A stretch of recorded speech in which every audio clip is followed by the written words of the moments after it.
कल्पना करिए कि आप अपने फ़ोन पर एंडलेस स्क्रॉलिंग कर रहे हैं, नोटिफिकेशंस का तूफान आ रहा है और आपका माइंड कंप्लीटली स्कैटर्ड है। अचानक आपको एहसास होता है कि आप कहीं भी फोकस नहीं कर पा रहे। ये सीन आज के जेन ज़ी की डेली रियलिटी है। लेकिन क्या होगा अगर मैं आपसे कहूं कि सेंचुरीज पुराने हनुमान चालीसा में आज की इन सभी प्रॉब्लम्स का सल्यूशन छुपा हुआ है।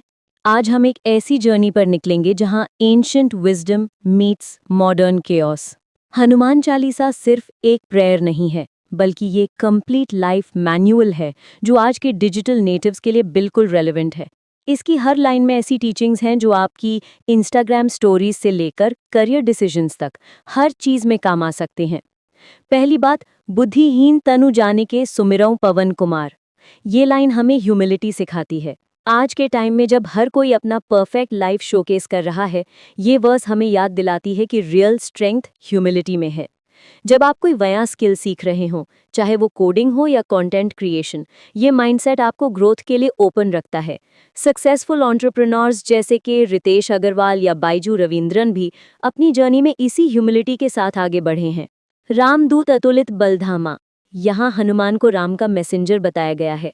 आज के कॉन्टेक्स्ट में ये हमें पर्पस ड्रिवन लाइफ जीने की इंस्पिरेशन देता है। जेन ज़ी अक्सर करियर कंफ्यूजन में फंसा रहता है, लेकिन जब आप अपने काम को एक हायर पर्पस से कनेक्ट करते हैं तो वो सिर्फ जॉब नहीं रह जाता, बल्कि मिशन बन जाता है। क्लाइमेट एक्टिविस्ट्स जैसे कि ग्रेटा थनबर्ग या इंडियन चेंज मेकर्स जैसे लिसिप्रिया कांगुजाम इसी अप्रोच को फॉलो करते हैं। अंजनी पुत्र पवन सुत नामा। ये लाइन आइडेंटिटी और रूट्स की इम्पोर्टेंस बताती है। सोशल मीडिया के इस एज में जब हर कोई किसी और को कॉपी करने में बिजी है, ये हमें अपनी ऑथेंटिक आइडेंटिटी मेंटेन करने की सीख देती है।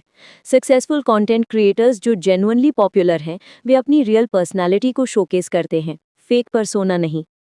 हनुमत सेवक जब जब जावे, जन के काज सकल तुम सावे। ये सर्विस और हेल्पिंग अदर्स के बारे में है। आज के गिग इकोनॉमी में जो लोग सबसे सक्सेसफुल हैं, वे वही हैं जो दूसरों की प्रॉब्लम सॉल्व करते हैं। ज़ोमैटो, स्विगी या ओला जैसी कंपनीज इसी फिलॉसफी पर बेस्ड है। जब आप दूसरों की हेल्प करने में फोकस करते हैं, सक्सेस ऑटोमेटिकली फॉलो करती है। भूत पिशाच निकट नहीं आवे, महावीर जब नाम सुनावे। मॉडर्न ट्रांसलेशन में ये नेगेटिव इन्फ्लुएंसेस से बचने के बारे में है। सोशल मीडिया पर टॉक्सिक कंटेंट, नेगेटिव पीपल या टाइम वेस्टिंग एक्टिविटीज से दूर रहना। मेंटल हेल्थ के लिए ये बहुत इंपॉर्टेंट है। डिजिटल डिटॉक्स, माइंडफुल कंजम्पशन और पॉजिटिव सर्कल मेंटेन करना, ये सब इसी टीचिंग का पार्ट है। सबसे पावरफुल लाइन है, संकट से हनुमान छुड़ावे, मन क्रम वचन ध्यान जुलावे। ये कंप्लीट फोकस और डेडिकेशन के बारे में है। आज के डिस्ट्रैक्टेड वर्ल्ड में जो लोग डीप वर्क कर सकते हैं, वही आगे निकलते हैं। कैल न्यूपोर्ट की डीप वर्क थ्योरी भी यही कहती है। जब आप मन, कर्म और वचन से किसी काम में लग जाते हैं, तो कोई भी ऑब्स्टिकल आपको नहीं रोक सकता। हनुमान चालीसा की ये टाइमलेस विजडम आज भी उतनी ही रेलेवेंट है। ये हमें सिखाती है कि चैलेंजेस को अपॉर्चुनिटीज़ में कैसे कन्वर्ट करें, ऑथेंटिक रहकर सक्सीड कैसे करें और डिजिटल केओस के बीच मेंटल पीस कैसे मेंटेन करें। ये सिर्फ रिलीजियस टेक्स्ट नहीं है, बल्कि एक प्रैक्टिकल गाइड है मॉडर्न लाइफ के लिए। अगली बार जब आप ओवरवेल्म्ड फील करें, तो रिमेंबर करिएगा कि सेंचुरीज पहले लिखे गए इन वर्ड्स में आज की सभी प्रॉब्लम्स का सल्यूशन है। आपको बस इन टीचिंग्स को अपनी डेली लाइफ में इम्प्लीमेंट करना है।